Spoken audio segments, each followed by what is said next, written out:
So poetry is somewhat of an interesting concept to me. I don't know. I've been writing most of my life, but I'm only, I guess, like 6, 7 years into sharing, and to this day, I don't feel like a poet. I know that's what some people call me, but I just at times can access an image or a feeling, and I let it out on paper, but I can't push myself to create it on my own.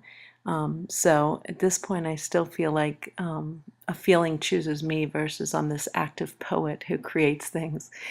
I say that because when I do this reading, this is one of these poems that I just can't explain. It comes from a more vulnerable place.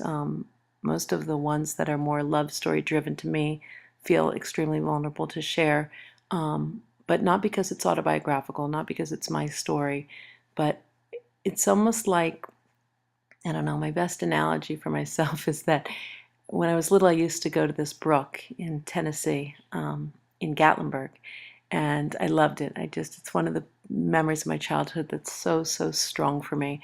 And there were the rocks that, you jumped across the little brook and then you got to this big rock, and then I would sit there. And one of my favorite things to do was to listen to or to watch the water kind of split at the rock and go around it and then reconnect on the other side. And for me, a lot of my love story poems feel like that. They feel like they're not a story, a single story. They feel like they're this merge of just a lot of feelings or images that kind of flow and then come together somehow. And so what happens for me is when I do these rants, sometimes I try and give a little explanation to the words, but I find in some of the poems like the one I wrote yesterday, this one, I can't explain it. I feel it first. I see it perfectly when I'm writing it, but I don't have the intellectual understanding yet. And there's a part of me that wonders if that's truly what love is about, that you're more tapped into your other senses and the intellect comes last. But I just wanted to give you that small rant first, and then what I'm going to do is I'm just going to share it with you. And it's called Tending the Fields.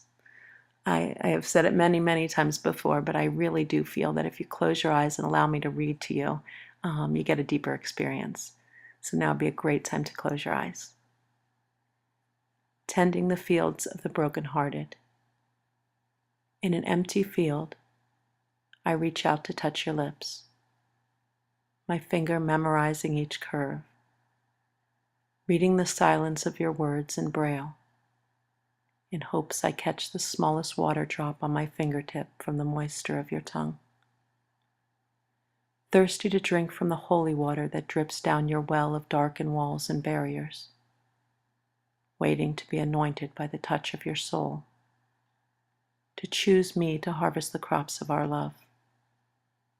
I place my knees in the soil of the earth and bury the palms of my hands, covering my lifeline as I wait for the rain to nourish planted seeds. As I sit at the feet of your existence, I scream your name to the gods above as I lower my head.